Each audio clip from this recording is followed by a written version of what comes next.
Nós estamos ao vivo. Muito boa noite, senhores e senhoras. Sejam bem-vindos à live do Núcleo Espírita Plano Maior. Hoje estamos aqui ao vivo e a cores com vocês. 8 horas em ponto, 4 de abril de 2021. E nós estamos iniciando o nosso Evangelho e orações deste domingo de Páscoa. Então, sejam todos muito bem-vindos à nossa live e que possamos, eu já começo desejando a todos uma feliz Páscoa, muito amor, muita saúde, que essa Páscoa que indica a renovação possa indicar para cada um de nós a renovação interior dos nossos espíritos e principalmente a renovação do nosso planeta, né? Então vamos lá, gente. Sejam todos muito bem-vindos. 4 de 4 de 2021, 20 horas, 1 minuto agora. E vamos cumprimentar os nossos queridos amigos Verinha Riga, Reinaldo Pasqualini, Joaquim Quezada, Cida Ormondi, Vera Lúcia, Sargente, muito bem, Elka, Capão, Lúcia Boba, Claudiomir Laza, Marisônia Cuca, Cláudia Carreira, Daiane Melo. Muito bom, gente, muito bom. Se a Verinha está por aí, Ana Paula deve estar. Ana Paula estando, Dona Vera também está. Silvana Colombara, Luiz Valentim, Maria Tereza, boa noite. Daniel Pereira, Fernanda Mendes, Pedro Mendes, Denise Borges, direto do Rio de Janeiro, para nos prestigiar. Muito bem, muito bem. Cida Bolsas, Ecleia Pereira, muito bem, dona Ecleia, gosto de ver. Boa noite, seu João. Ela chama de neto o senhor, seu João, eu chamo de João, desculpe. Viviane Rodrigues, boa noite, Vivi. Você tem estado bastante conosco, hein, Vivi? Gosto muito. Vivi é uma excelente palestrante também, gente. Faz boas palestras. Elka, olha quem está aqui conosco. Fabiana Albuquerque, muito boa noite. Muito bem. Thelma Moraes, Jurandir Zaragoza. Verinha Riga, já falei. Michele Delgado, Reinaldo, Ana Paula. Muito bem. Gente, hoje quem vai fazer a palestra é o Thales, que veio conosco hoje para nos brindar com uma palestra sobre a Páscoa. Maria Inês Mota, boa noite. Muito bem. Então tá ótimo, gente. Muito bem, Viviane, obrigado, nós agradecemos. Fala para dona Vera que eu também estou com saudade dela. Faz mais de ano que nós não nos vemos, hein, gente? Mais de ano que a gente não se vê, hein? Agora, em março, dia 16 de março, foi a última vez que nós estivemos na casa. A casa fechou dia 16 de março do ano passado. Então, o máximo que a gente se vê aqui no vídeo, conversando por vídeo, fazendo evangelho pelo vídeo, e a gente se vê, né? Tá bom? Então, vamos lá. Vamos fazer, então, a nossa oração. E a oração que eu escolhi para hoje é Em Busca de Deus. Que precezinha mais gostosa. Mestre Jesus, só agora venho conversar contigo. Perdi muito tempo sem te procurar, Mestre Jesus, deixando-te sempre por último. Tu que és aquele que eu deveria buscar em primeiro lugar. Perdoa-me. Talvez eu tenha agido assim porque estás silencioso. Não apareces ostensivamente como as pessoas. Mas és tu que tudo criaste. O céu, a terra, o mar, o ar, as árvores, as montanhas, o planalto. E não fizeste nada para nos prejudicar. Compreendo, Mestre Jesus, que o mal é obra das pessoas. Não me deixeis nele cair. tu me fizeste para ser feliz, assim como aos outros que são meus irmãos. Por isso, Mestre Jesus, peço-te que me dês muita força para só pensar no que é bom e amar a todos, vendo-lhes somente as qualidades. Agradeço-te o que sou, o meu pensar, o meu sentir, os meus pés, as minhas mãos, que os ponha a bem dos outros, Mestre Jesus. Que possamos sempre colocar o amor, a caridade, acima de tudo nas nossas vidas, Mestre Jesus. Tu nos ensinaste que nós devemos amar ao nosso próximo como a nós mesmos.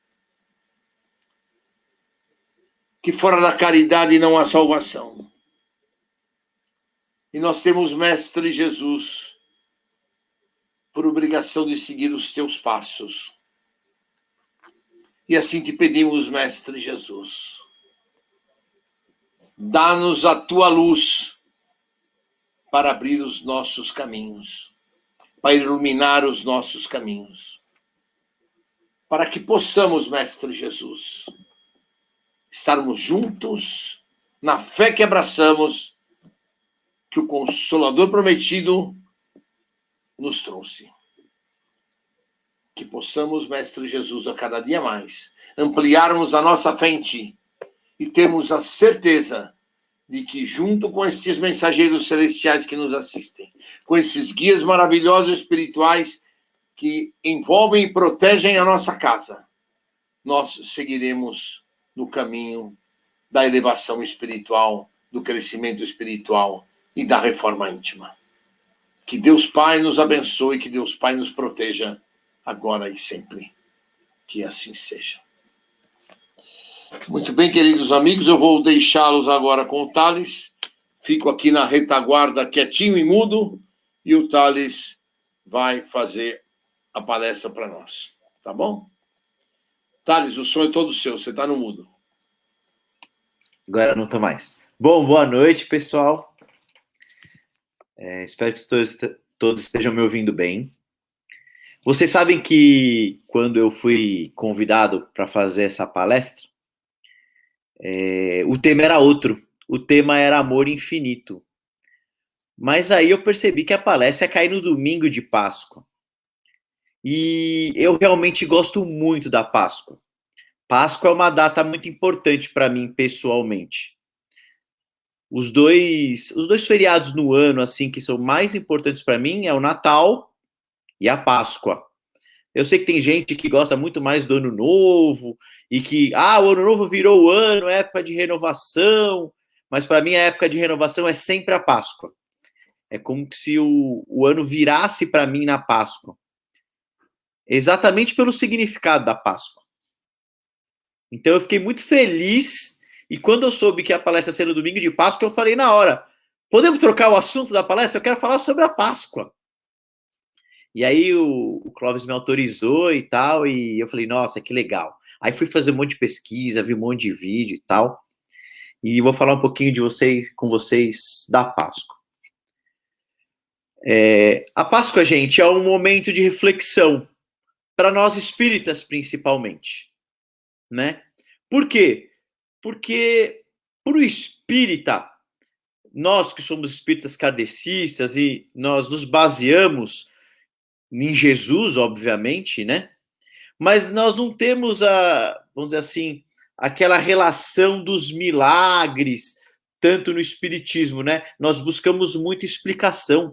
O espiritismo é praticamente uma ciência baseada na fé, né? Então nós temos nossa fé, mas o espiritismo é uma ciência, é muito estudo. Então a gente se baseia em fatos históricos e tal. E é por isso que a Páscoa nos traz todo esse momento de reflexão. Primeiro porque nós revemos os últimos passos do Cristo, né? Até a crucificação, né? Desde ele chegando em Jerusalém e até o momento da crucificação, depois a ressurreição, ele né, a ressuscitação dele, a ressurreição dele, aí ele aparece para os discípulos, e ao longo da palestra eu vou dar mais alguns detalhes. Segundo, porque é o momento de reflexão, porque diferente do Natal, Jesus realmente passou sua crucificação na época da Páscoa, né? O Natal é que a gente comemora o nascimento de Jesus, é uma data aproximada. Não é, a gente não tem nenhum fato histórico, nenhuma confirmação histórica que Jesus realmente nasceu no dia 25 de dezembro. Foi naquela época, sim, em dezembro, mais próximo. A ciência chegou à conclusão que foi ali próximo de 6 de dezembro, ali naquela época, 6 a 10 de dezembro, o nascimento, e que o Natal mesmo, que é a época da troca dos presentes, é mais próximo da época que os 3 reis magos chegaram, encontraram Jesus na manjedoura entregando os presentes. Por isso tem esse simbolismo da troca dos presentes do Natal e tal. Então não é exatamente lá, diferente da Páscoa. Por quê? Porque a Páscoa, gente, é uma festa que já é comemorada desde o judaísmo, né? A Páscoa porque da onde vem a palavra Páscoa? A Páscoa vem do judaísmo, né? A Páscoa para o judaísmo, para os judeus, representa o êxodo do Egito, a fuga do Egito. Quando os judeus eram todos escravos no Egito, né? Lá pelo faraó, e nas passagens judaicas, que é o Velho Testamento da Bíblia e tal, houve lá o espírito da morte que ia passar e ia acabar matando todos os primogênitos, e os judeus marcaram as suas portas com sangue do cordeiro. Então, as portas que estavam marcadas pelo sangue do cordeiro, o anjo da morte não ia adentrar naquelas casas, né? E então o anjo da morte ia pular aquelas casas. E em hebraico, esse pular quer dizer passe, que acabou virando Páscoa. Então a palavra Páscoa vem de passe, que quer dizer em judaico o pulo, foi o pulo Pessa, desculpa, a palavra correta é Pessa em hebraico, que quer dizer o pulo, foi o pulo do anjo da morte. E logo depois disso, dessa morte dos primogênitos, porque foi esse momento da morte dos primogênitos, inclusive a morte do primogênito do faraó, que ocorreu toda aquela desestabilização, que foi a última das chagas, né? Se vocês conhecem a história, teve as 10 pragas do Egito, e aí essa foi a última praga, a última chaga do Egito, e que aí ocorreu a fuga lá, depois de toda a desestabilização lá dos egípcios, ocorreu a fuga, o êxodo dos hebreus, dos judeus lá, a fuga do Egito, o caminho para Israel. Então, a Páscoa já é comemorada desde lá de trás. E aí o que aconteceu? A Páscoa foi na festa de Páscoa que Jesus, junto com os seus discípulos, se encaminharam para Jerusalém. Ele foi para Jerusalém para celebrar a festa de Páscoa. Então, todo o ocorrido realmente foi na época de Páscoa. E isso me marca muito, porque isso é um fato histórico. Isso foi confirmado pela história e pela ciência, né? Então, por isso que para mim é importante, né? Vou fazer um parentezinhos aqui rápido, depois a gente entra na parte histórica. Só de curiosidade, por que nós comemos ovo de chocolate na Páscoa? O ovo de chocolate, ele representa o nascimento, né? Na biologia, na natureza, né? Tanto para os animais que colocam ovos, como para o ser humano que nasce de um óvulo fertilizado. Então, o ovo em si representa o nascimento. Por isso que é o ovo. Na época lá da Idade Média, né? Lá 1400 até 1500, 1600, e olha que isso faz tempo, já comemorava a Páscoa, né? A comemoração da Páscoa vem desde lá de trás. Lá no passado, na época dos judeus lá e dos primeiros cristãos, a festa era comemorada com a morte de um cordeiro. Então, as famílias, que as famílias faziam? As famílias pegavam um cordeiro, ficavam com esse cordeiro, tanto os judeus como os primeiros cristãos ali, até 300 depois de Cristo, ali nessa época, pegavam esse cordeiro, deixavam ele uma semana em casa. Então, desde ali do domingo de Ramos, pegavam esse cordeiro e tal, e colocavam ali em casa, né? E você cuidava do cordeiro, alimentava o cordeiro, convivia com o cordeiro, curtia essa criava um relacionamento, né? Um carinho, né? Virava um animal de estimação, e aí você sacrificava o cordeiro e acabava e comia o cordeiro, né? Para lembrar o sacrifício daquele ente querido e tal, e o sacrifício do cordeiro que marcou com o sangue a porta lá dos judeus para o anjo da morte não atacá-los e tal. Então tem todo esse simbolismo do cordeiro. E depois ali na Idade Média, que essa coisa do cordeiro acabou ficando de lado, né? E eles começaram a simbolizar o renascimento através de um ovo, e era um ovo, teve ovo de Fabergé e tal, mas era um ovo pintado.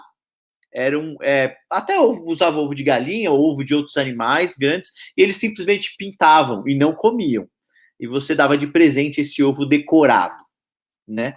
E o que aconteceu foi no comércio. O comércio, para ganhar mais, arrecadar, né? Ter uma época a mais para faturar um pouquinho mais, começou a produzir ovos de Páscoa decorados, mas que fossem comestíveis. E aí, esses ovos tinham de vários sabores, vários tipos. Mas, por uma questão da população, gosto do pessoal, das pessoas da época, o que mais se vendia era o ovo de chocolate. Sim, vendia muito mais que a grande maioria.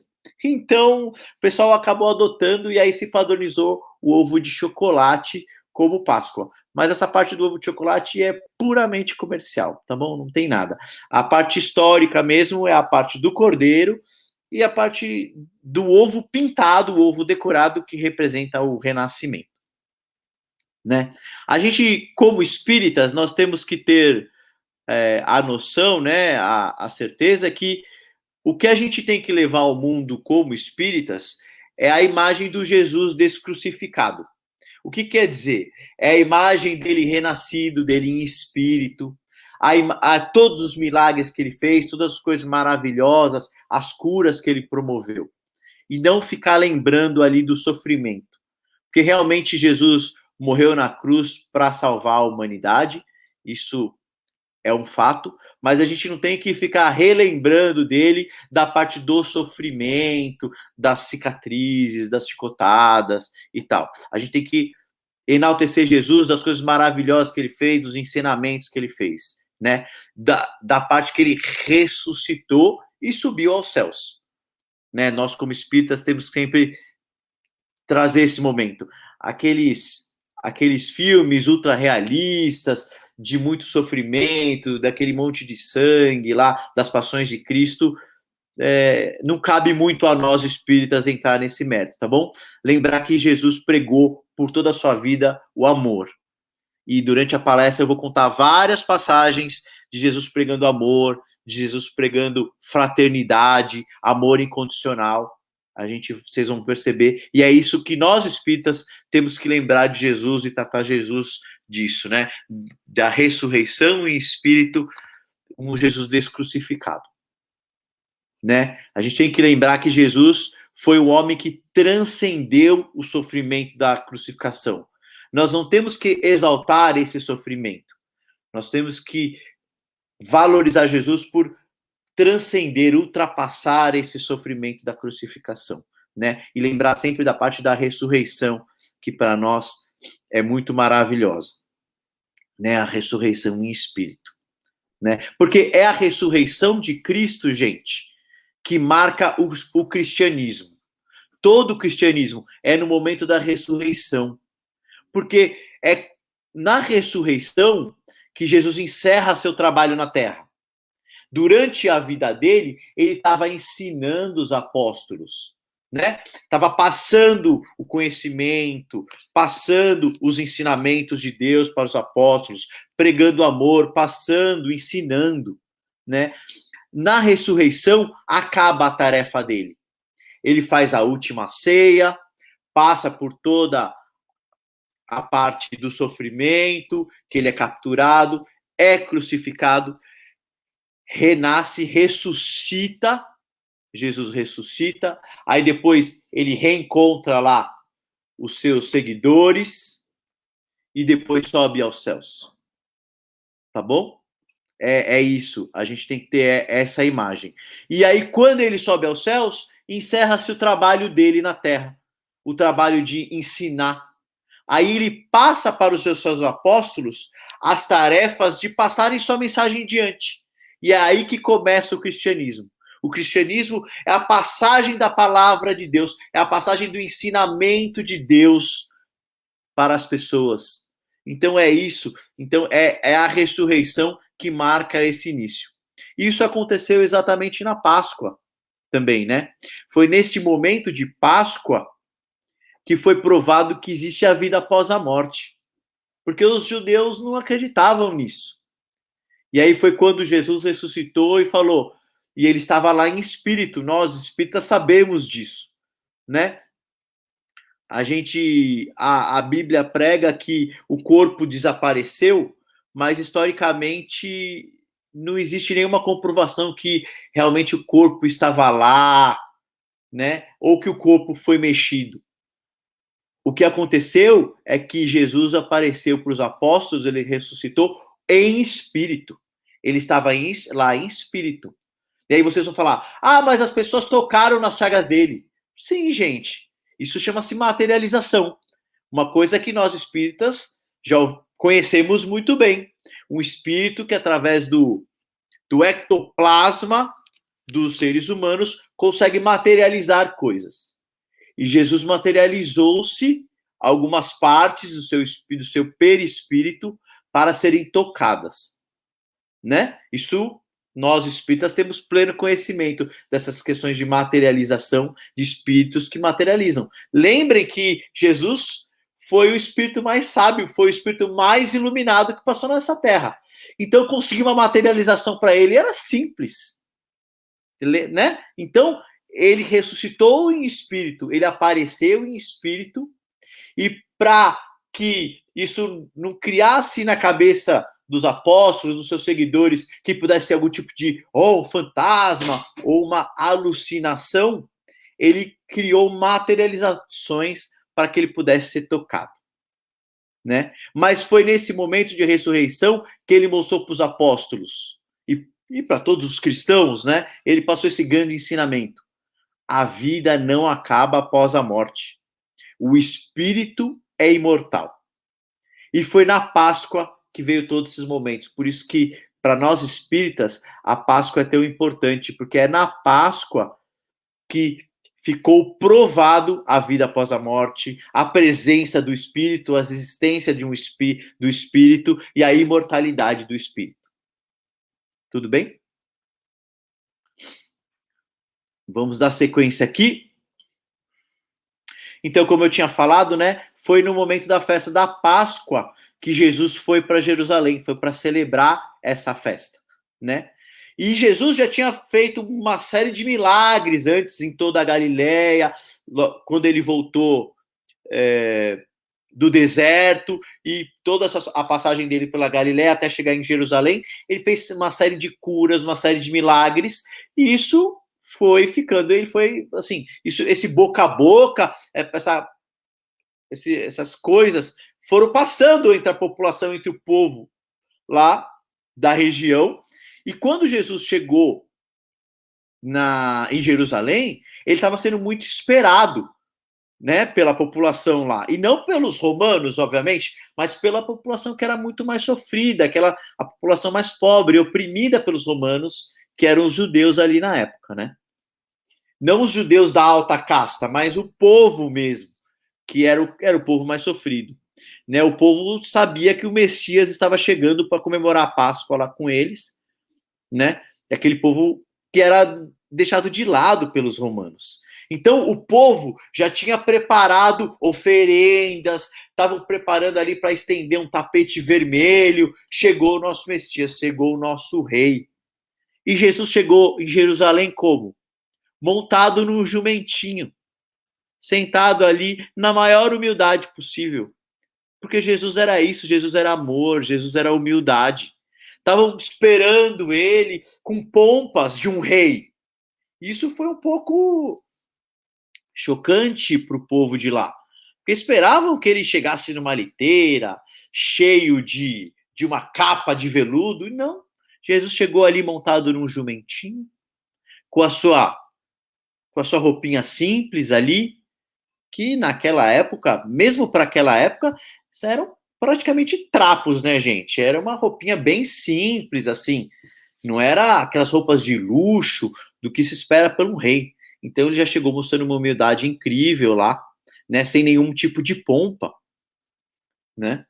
E todas as homenagens da população, das oferendas que chegou quando ele chegou, ele declarou que agradecia, mas que ele via que aquelas homenagens eram para o jumento, não eram para ele, porque ele não precisava daquilo, ele não queria aquilo.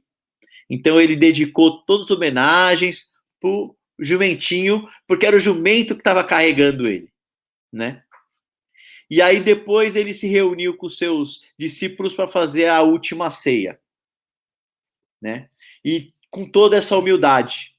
E é nessa humildade que antes da última ceia ocorre outro grande exemplo de humildade de Jesus, que é a cerimônia de lava-pés, né? Porque é nessa cerimônia, e essa cerimônia mostra pra gente uma coisa importante. Mostra que o legítimo poder de um rei, de um Messias, é servir, é amparar. Então Jesus vai lá e lava os pés de todos os seus discípulos e de todos que estavam ali na ceia, porque não era só os discípulos. Eu sei que no quadro lá de Da Vinci foram pintados os discípulos junto com a Maria Madalena e tal, mas tinha mais gente ali, né? Tinham mais mulheres e tal, tinham alguns outros seguidores mais próximos na última ceia, tá? Não eram só os 12 discípulos, não, tá bom? E aí ele fez o lava-pés de todos que estavam lá. Então imaginem, gente, um rei, que você espera que é um rei, chega humilde, num jumentinho, pega as oferendas e passa, distribui ali, deu para o jumento, deu para quem o seguia, quem acompanhou com ele, porque era uma viagem, muitos estavam com fome, ele distribuiu tudo aquilo, né? Um gesto de caridoso, um gesto humilde, e na cerimônia de lava-pés, lava os pés de todos. Muitos ali que seguiam ele, gente, andavam descalço, não tinha tênis. Muitos ali tinham uma sandalinha de couro e olhe lá, mas a maioria andava descalço. Então tinha muita gente que tinha chagas nos pés, machucados, pés muito sujos da caminhada ali. E ele lá muito humilde foi e lavou os pés um por um. Então é o rei mostrando que o verdadeiro poder é servir, é amparar, é ajudar quem precisa. É fazer pelo próximo. Então, essa é a mensagem da cerimônia de lava-pés, que é importante para a gente, essa caridade, ajudar o próximo, fazer pelo próximo. A gente tem que ter muito isso na gente, tá bom? E aí depois tem a refeição, né? A refeição em que ele divide o pão, ele divide o vinho. E ali é um momento de fraternidade, né, gente? Que ele já sabia tudo o que ia acontecer. Ele sabia o que estava por vir, Jesus sabia já, por tudo que ele ia passar. E ele escolheu o seu último momento de fraternidade, de passar com os amigos, de passar com os irmãos dele, de passar com aqueles que ele amava. Então isso também mostra a fraternidade, a união, né? O que a gente tem que fazer pelos outros ali. Ele dividiu o seu alimento com os outros na sua última refeição. Foi a última ceia dele, a última refeição que ele teve, ele estava lá dividindo as próprias coisas, que não eram muitas, devido à sua humildade, não eram muitas. Ele estava lá dividindo e passando aqueles momentos fraternos com os seus irmãos queridos. Né? Ele quis compartilhar com os seus amigos, estar junto com os seus amigos nesse momento de fraternidade. E é nesse momento de fraternidade que ele deixa um dos mandamentos mais importantes, um novo mandamento, que é amai-vos uns aos outros como eu vos amei. Isso é amor incondicional, porque era o que ele tinha para com os irmãos. É amor incondicional. Então ele ensina que a gente tem que se amar, e se amar é fazer pelos outros, né? É ter ali o momento fraterno de compartilhar os momentos, de estar junto, de estar reunido e de poder servir e fazer pelo próximo. Por todos que a gente puder, não só pelos amigos, pelos familiares mais próximos, mas por todos que a gente puder. É fazer pelo próximo. Tá bom? E aí depois, aí ocorre toda a parte de crucificação, né? Isso é que seria a Sexta-feira Santa. E depois, seguindo a Páscoa, nós temos o Sábado de Aleluia, né? Que o Sábado de Aleluia, hoje em dia, é caracterizado ali pelo malhar o Judas. Mas a gente tem que ter noção, gente, que nós espíritas, de que malhar o Judas é uma forma de julgamento. E não cabe a nós julgar ninguém, né? Todos aqui conhecemos a lei de ação e reação, sabemos como as coisas funcionam, e não é a gente que tem que julgar. O plano espiritual vai julgar, Deus vai julgar por nós. Então nós não temos que malhar Judas nenhum. Nós não temos que julgar ninguém. Então, esse negócio de malhar Judas aí, a gente deixa para quem tem esse tipo de interesse, mas não cabe a nós fazer esse tipo de coisa. Tudo bem? A gente tem que aproveitar o sábado para refletir, para relembrar o que Jesus passou na sexta-feira e usar o sábado como nosso momento de reflexão, momento de renovar nossas esperanças, renovar nossa fé, porque no domingo Jesus vai ressuscitar, vai mostrar que o Espírito é imortal. Então, nós temos que usar o sábado nesse momento de reflexão, né? Aguardando, nos preparar corporalmente, mentalmente, espiritualmente para o grande domingo da ressurreição de Cristo.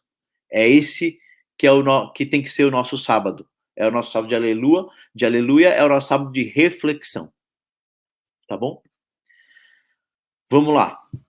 A gente sabe que no julgamento de Pilatos, né, quando Pilatos julga Jesus, ali, antes ali de definir as chibatadas e tal, Jesus mostra uma diferença, né, entre o reinado dos homens e o reinado espiritual. Porque Jesus era o rei dos judeus, mas ele veio para mostrar qual era o reinado espiritual. Jesus é o comandante do nosso planeta, o governador do planeta Terra. Na época chamavam isso de rei, mas na verdade a palavra é única em hebraico, né? É o governante, é aquele que comanda, mas Jesus não é o rei dos homens, vai mandar. Não, Jesus é o nosso governante espiritual. Jesus é o nosso espírito mais elevado. É o governante espiritual do planeta Terra. Então, nesse julgamento, Jesus mostra essa grande diferença entre o reinado espiritual e o reinado dos homens, porque o reinado espiritual não tem exércitos, não tem servos, e não tem fortunas, não tem luxos. Jesus mostra amor, Jesus mostra fraternidade, Jesus mostra humanidade, né, humildade. É esse o exemplo de Jesus, né? E Pilatos, ele é engraçado porque inconscientemente, ou provavelmente já orientado, né, talvez pelo plano, intuído pelo plano, ele faz uma revelação para a gente. Quando ele coloca lá Jesus, já depois de tomar as chibatadas e tal, já com a coroa de espinhos, ele coloca Jesus ali na frente dos judeus, né, e ele mostra assim, aqui está o homem. E Pilatos diz assim, aqui está o homem. E realmente é ali, a revelação de Pilatos é a seguinte, ele está mostrando o que é o ser humano. Jesus realmente é o maior ser humano que pisou no planeta Terra.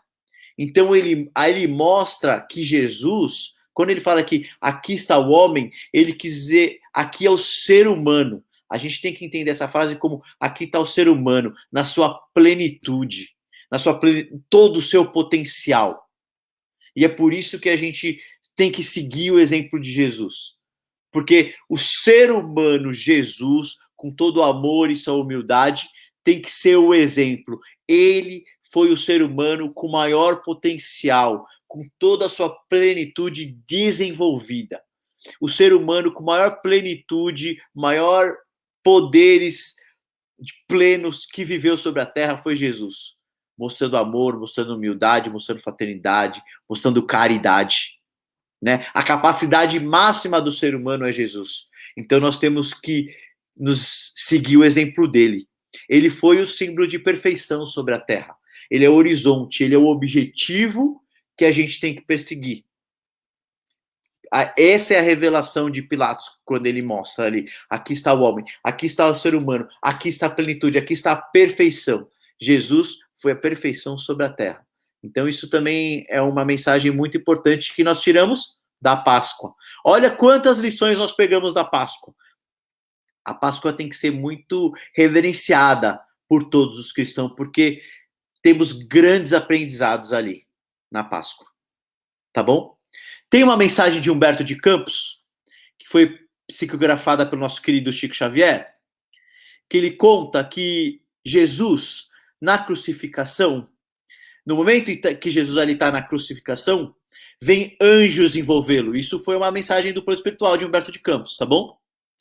E o anjo mais iluminado que chega próximo de Jesus, chegam Jesus para ajudarem nas chagas, para ajudarem ali a abençoar Jesus ali, a envolvê-lo, mas chega o anjo mais iluminado, o anjo ajoelha aos pés de Jesus, o anjo mais iluminado de todos faz uma reverência a Jesus, reconhece Jesus, o ser perfeito, o Filho de Deus, que está dando a sua vida pela humanidade, e ele coloca o ouvido no peito de Jesus para ouvir uma tarefa, e Jesus sussurra para ele uma ação, e esse anjo sai em disparada.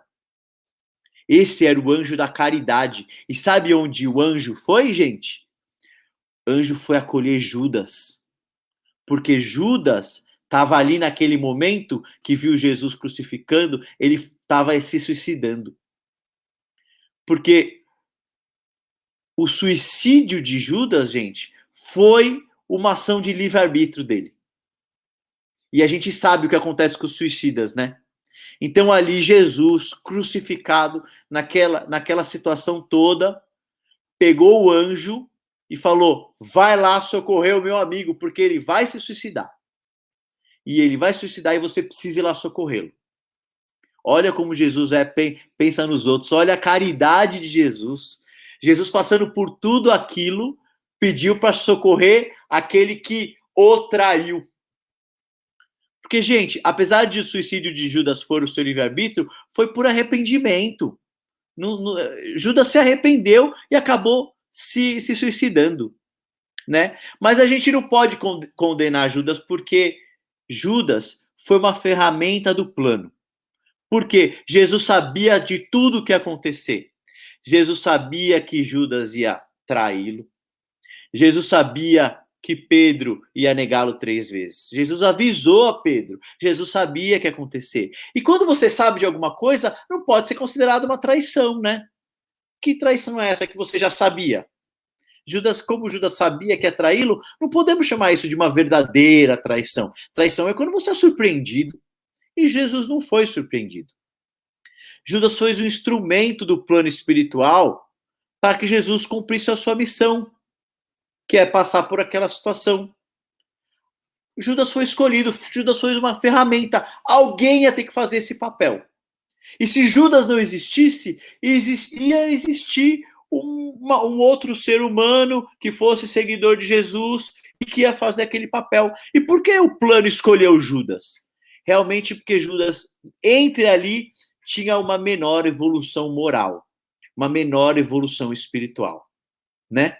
Judas esperava que Jesus, como Messias, como rei, ele tomasse o trono dos romanos. Ele sobrepujasse na base da força. É como se Jesus fosse para a guerra contra os romanos na base da luta, na base da força. E Jesus não era isso, né? Judas realmente tinha essa menor evolução, então o plano acabou, foi mais, assim, foi ali aquele que facilitou para ser a ferramenta, para ser o instrumento dessa traição, que foi comunicar aos romanos a localização de Jesus e tal, né? Mas Judas, gente, foi uma ferramenta. Se não fosse ele, ia ser algum outro. Alguém ia ter que fazer. Então, nós não podemos condená-lo, né? Tá bom? Alguém ia fazer. Nós não podemos condená-lo. Judas foi uma ferramenta e foi uma ferramenta exatamente por causa disso, por causa da sua evolução, menor evolução moral. Tá bom? Isso veio tudo lá do Humberto de Campos, tá bom? E no Evangelho de Marcos, agora eu já estou citando aqui a Bíblia, né? Que relata a última semana de Jesus dia a dia, né? Relata que no sábado de Aleluia, e mais um motivo para a gente também celebrar o sábado com reflexão, Jesus já estava morto, né? Ele acabou morrendo na sexta, desencarnando, né? Desencarnando na sexta. Jesus foi nas zonas umbralinas. Apesar de Jesus, ainda na sexta, mandar o Espírito Iluminado lá a proteger Judas, né? Ou tentar acolhê-lo no seu suicídio, Jesus foi às zonas umbralinas resgatar Judas, ou pelo menos iluminá-lo para que ele pudesse ser resgatado, né? Você vê como Judas tinha que fazer isso, Jesus sabia. Então, até no sábado, em que Jesus já havia desencarnado, Jesus trabalhou. A gente fala assim, Jesus teve toda aquela vida, passou por tudo aquilo, no sábado ele descansou. Não, ele estava trabalhando em espírito. E aí ele foi resgatar o amigo dele, que fez ele passar por tudo aquilo, porque ele precisava passar. Era isso que ia acontecer, ele sabia. E aí ele só não esperava que Judas fosse se suicidar. Ele não esperava, isso ele não sabia. E aí ele foi resgatar o irmão fraterno nas zonas umbralinas em pleno sábado. Depois de desencarnado, depois de ter passado aquele sofrimento todo da crucificação. Então até no sábado Jesus trabalhou. E aí resgatou Judas no sábado e colocou no coração de Judas o ensejo, o desejo de Judas reencarnar, né? E Judas reencarnou várias vezes, gente, durante séculos. E a última encarnação de Judas foi a Joana d'Arc. Foi quando Judas se subliminou do seu suicídio e de todas as coisas que ele já tinha feito nas suas séries de encarnações posteriores, né? Porque não foram encarnações fáceis, mas Judas, a última encarnação de Judas foi Joana d'Arc, né? Que vão buscar a história de Joana d'Arc, né? Foi uma grande heroína que também acabou morrendo queimada, mas foi uma grande heroína aí, uma libertadora, e aí sim Judas se sublimou e não reencarnou mais e foi elevado, tá bom? Provando aí de novo a reencarnação e tal, né? E agora vamos para o domingo, falar um pouquinho já domingo e da ressuscitação de Jesus, né? Quando Jesus ressuscitou, ele foi encontrado lá pelas mulheres, né? Ele apareceu primeiro para as mulheres, olha que simbolismo maravilhoso, né? Até Tomé questiona isso, porque naquela época as mulheres eram, né, subjugadas, deixadas de lado e tal, né? Então, Jesus fez questão de aparecer primeiro para as mulheres, valorizando as mulheres, colocando elas no seu devido lugar de merecimento, né, de pessoas maravilhosas, de exaltando as mulheres, que coisa maravilhosa. E Jesus fala para Maria de Magdala, né, que ela não podia tocá-lo. Ela queria tocá-lo para ver se era ele mesmo, que ela não podia tocá-lo. E por que Jesus pediu para não tocá-lo? Porque Jesus tinha ido nas zonas umbralinas resgatar Judas, lembra? Lá no sábado. E assim, óbvio que Jesus consegue lidar com essas energias das zonas umbralinas. Para ele não era problema nenhum. mas se ela toca ali, ele ainda não estava totalmente recuperado das zonas, né, purificado. Isso até para ele leva um tempo para isso acontecer, essa autopurificação, né? Então, ele teve receio de contaminá-la com essas energias negativas, energias pesadas das zonas onde ele foi, né? Porque ele teve no Vale dos Suicidas ajudando Judas. E a gente sabe que é um dos piores lugares, né? Lá das zonas umbralinas ali. Então, é um dos lugares mais escuros, né? De maior sofrimento. Então, ele realmente estava contaminado. Então, ele pediu para ela não tocá-la naquele momento, que ele tinha acabado de chegar de lá. Ele ainda não tinha subido ao Pai. Ele tinha acabado de chegar de lá e pediu para ela não se contaminar com essas energias, né? Então, pediu, não me toque neste momento. E depois ele ele foi se purificar. E aí apareceu lá para os discípulos, e aí para o Tomé encostá-lo, né? Vamos ressaltar aqui, gente, que Jesus ressuscitou, né? E ressuscitar é diferente de reencarnar. Reencarnar é quando nós voltamos ao ventre materno e assumimos um novo corpo material, né? Um novo corpo de carne. Nós nascemos como bebê, é um novo corpo. A gente tinha um corpo antes de desencarnar. E quando nós reencarnamos em outra família, reencarnamos numa mãe, numa família nova, né, no ventre materno, então é um outro corpo. Isso é reencarnar. Jesus ressuscitou, né? Vou dar um exemplo aqui, que, por exemplo, João, ele... desculpa, só um segundo aqui. Tá. Então, Jesus ressuscitou, ele voltou a espírito, porque o espírito é eterno, né? Então, nós, quando morrermos, não, né, Jesus mostrou que o Espírito é eterno, que a vida não acaba. Então, por isso que eles chamam de ressuscitar. Tá bom?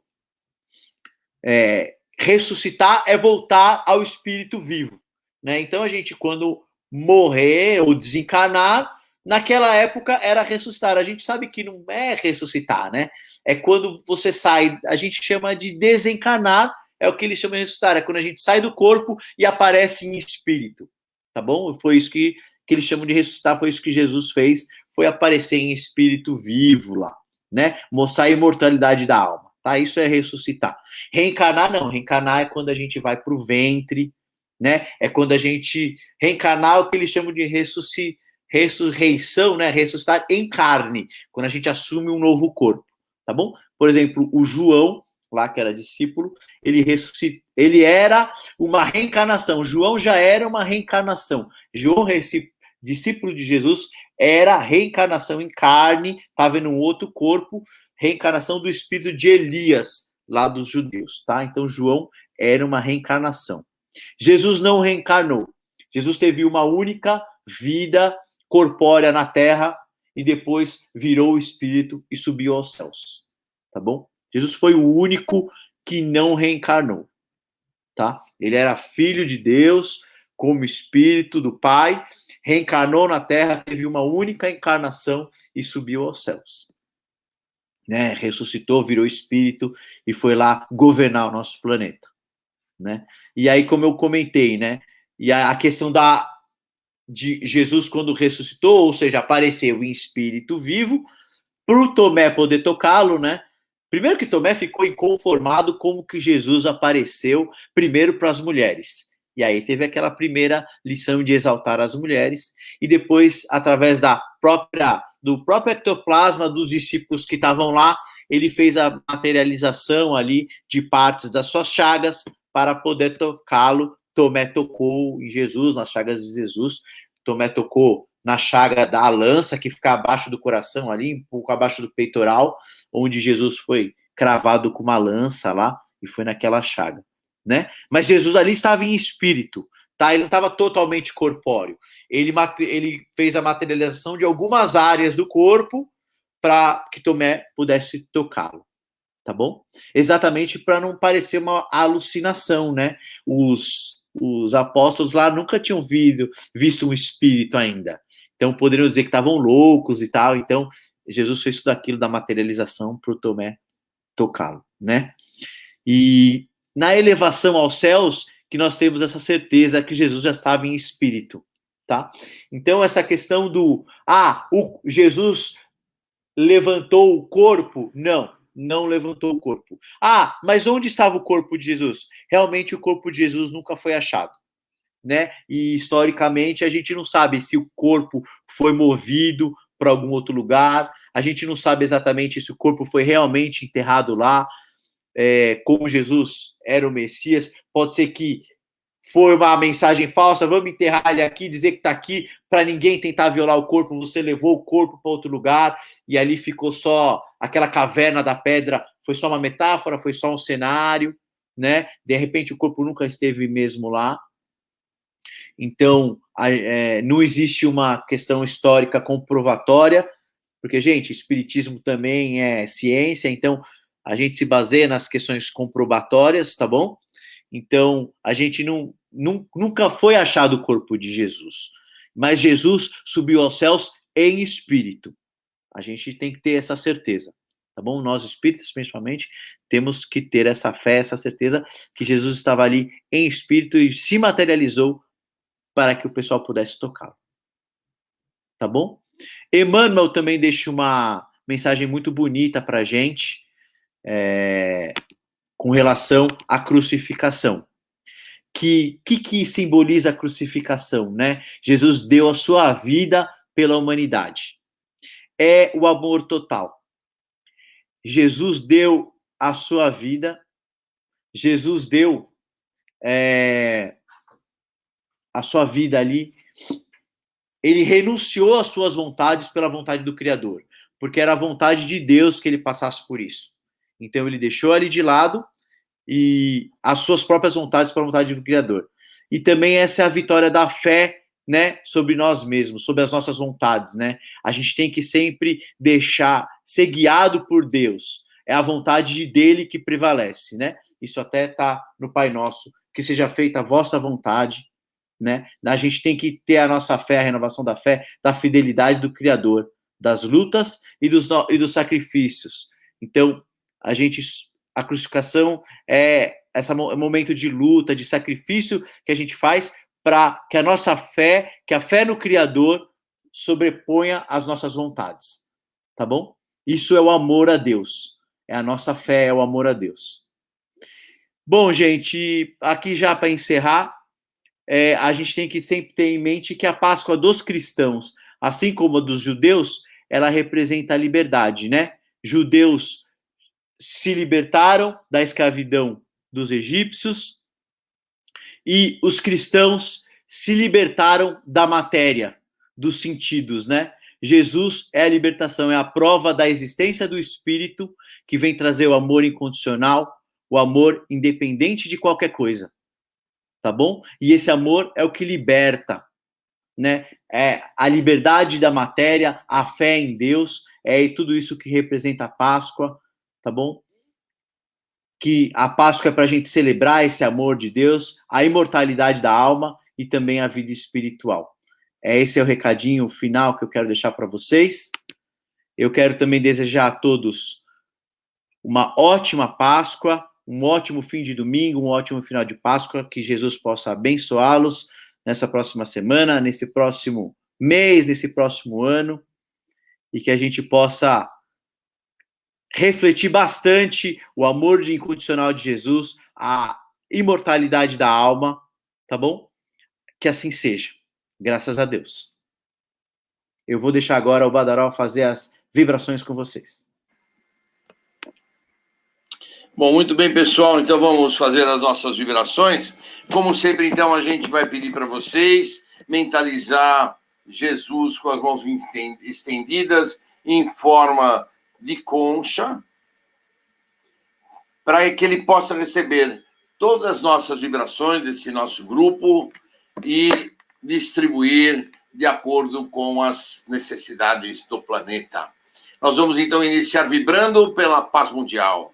Que os dirigentes das nações encontrem, através do diálogo, a paz para todos nós, para todo o planeta. Que os refugiados de guerra encontrem o caminho para serem recebidos por governantes, por governadores, por locais que possam lhes dar guarida, que possam lhes ajudar a se restabelecer e a se seguir em frente na sua jornada desta encarnação. Nós vamos vibrar também pelo nosso querido Brasil, que os nossos dirigentes em Brasília encontrem, através do diálogo, o equilíbrio para o nosso país, que eles possam encontrar o melhor jeito de distribuir a saúde a todo o povo brasileiro, educação a todo o povo brasileiro e alimentação àqueles que têm fome, àqueles que precisam de alimentos. Vamos pedir que a corrupção seja eliminada do nosso país, Mestre Jesus.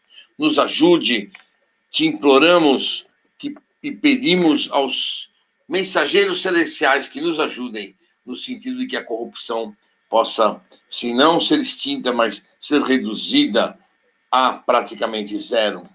Nós vamos pedir também por todos os hospitais, casas de saúde e pronto-socorros. Enfim, onde haja um leito de dor, Mestre Jesus, que as suas bênçãos, que as suas correntes médicas ali estejam presentes, doando energias, doando estas energias que nós estamos agora vibrando para que possam ser todos esses irmãos nossos recuperados, principalmente aqueles que são vítimas do Covid. Possam os pneumologistas ajudá-los, recuperar os seus pulmões, fortalecê-los para que eles sigam em frente neste caminho. Nós vamos vibrar também por todos aqueles que se encontram detentos, que eles possam se arrepender dos seus males praticados, que eles possam se regenerar, que eles possam estabelecer uma nova conduta para seguirem nas suas encarnações recuperando. Nós vamos vibrar também em Mestre Jesus, por todos aqueles que se encontram no umbral, no Vale das Trevas e Vale dos Suicidas, que as suas caravanas socorristas possam resgatar aqueles que honesta e sinceramente se arrependeram dos seus males praticados, aqueles que buscam um caminho melhor, aqueles que oram, pedem perdão e seguem um verdadeiro caminho de regeneração. Nós vamos vibrar também por todos aqueles que se encontram ligados aos vícios, quer seja de droga, de álcool, de cigarro ou de sexo. Todos os vícios possam ser eliminados. Que o teu evangelho, que o teu amor seja a bússola que vai dirigi-los à tua seara bendita de amor e de trabalho, Mestre Jesus. Abençoa-os e protege-os agora e sempre. Nós vamos também dirigir, Mestre Jesus, estas vibrações, aqueles que se encontram em orfanatos, em creches, aqueles que se encontram em asilos, aqueles, vamos vibrar pela juventude desajustada, pela velhice desamparada, Mestre amado.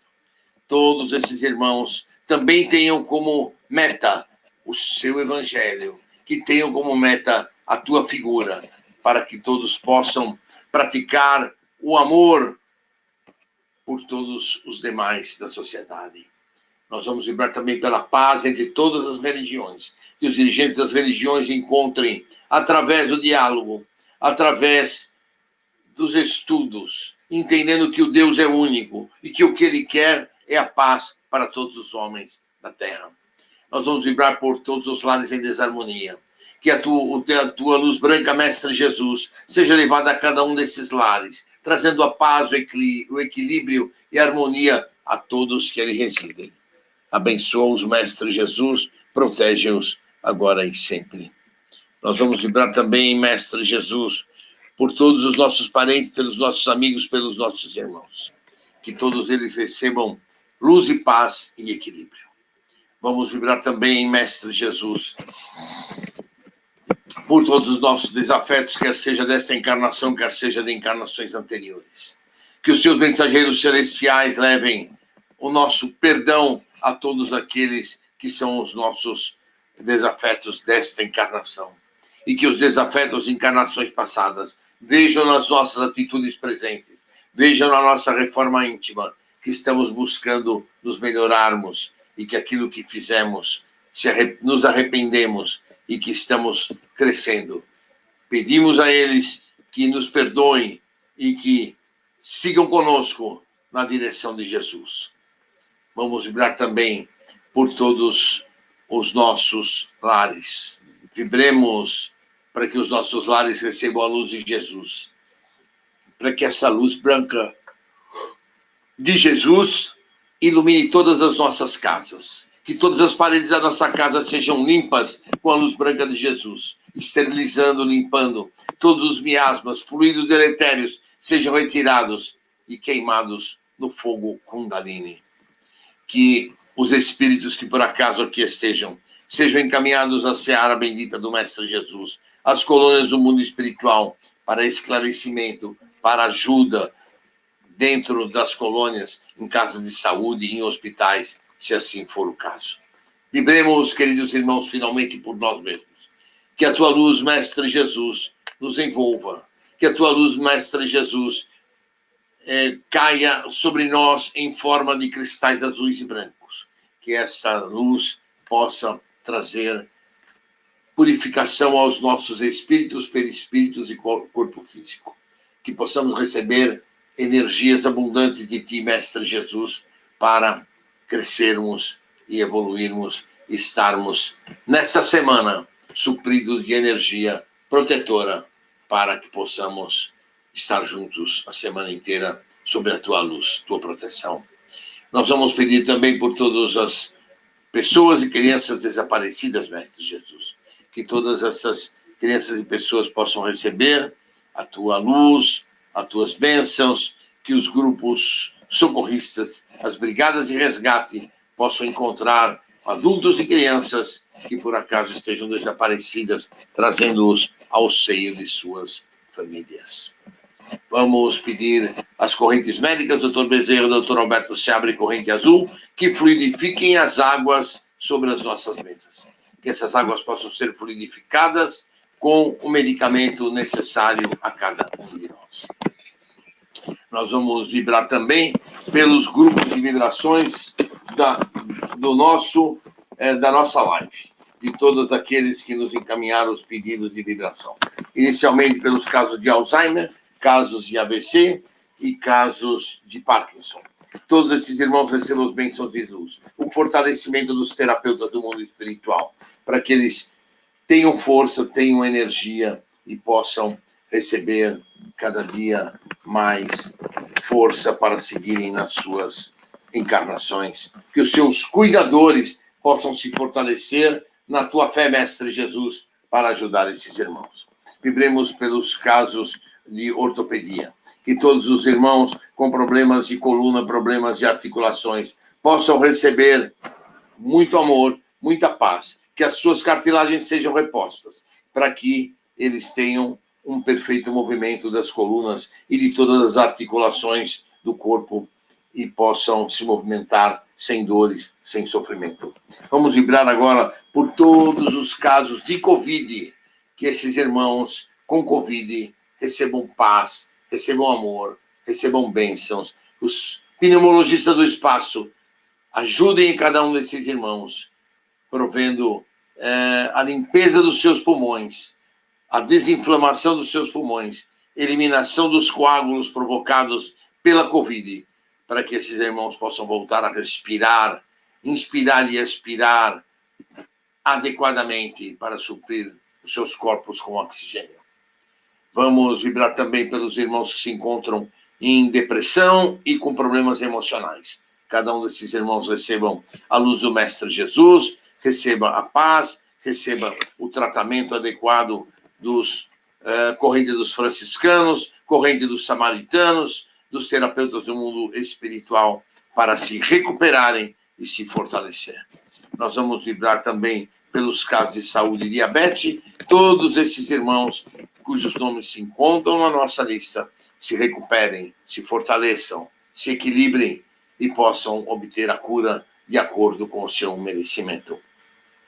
Vamos vibrar pelos casos de suicídio, que todos esses irmãos que se encontram no Vale dos Suicidas recebam as tuas bênçãos, Mestre Jesus, que as caravanas socorristas possam resgatá-los, principalmente aqueles que se arrependeram dos seus danos físicos que eles próprios causaram, que eles possam se regenerar, seguir um novo caminho.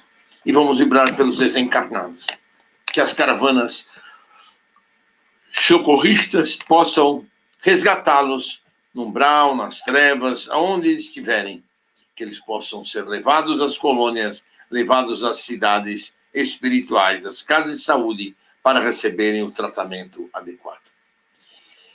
E assim, queridos irmãos, nós vamos encerrando o Evangelho e Orações desta noite, desejando a todos vocês uma feliz Páscoa, desejando que o Mestre Jesus possa nos abençoar, que o Mestre Jesus possa nos envolver com o teu carinho, com o teu manto sagrado, que os mensageiros celestiais que nos assistiram nesta noite possam continuar conosco a nos iluminar, que tenhamos uma ótima noite de sono, que tenhamos uma semana abençoada de trabalho e que possamos continuar juntos, fortalecidos nesta fé que o Espiritismo nos trouxe até aqui.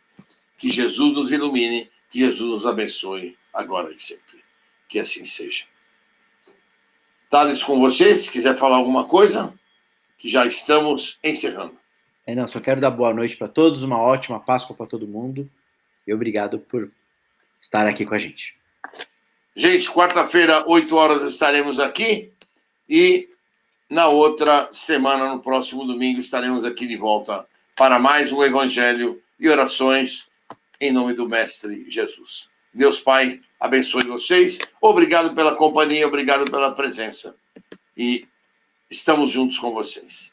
Que assim seja.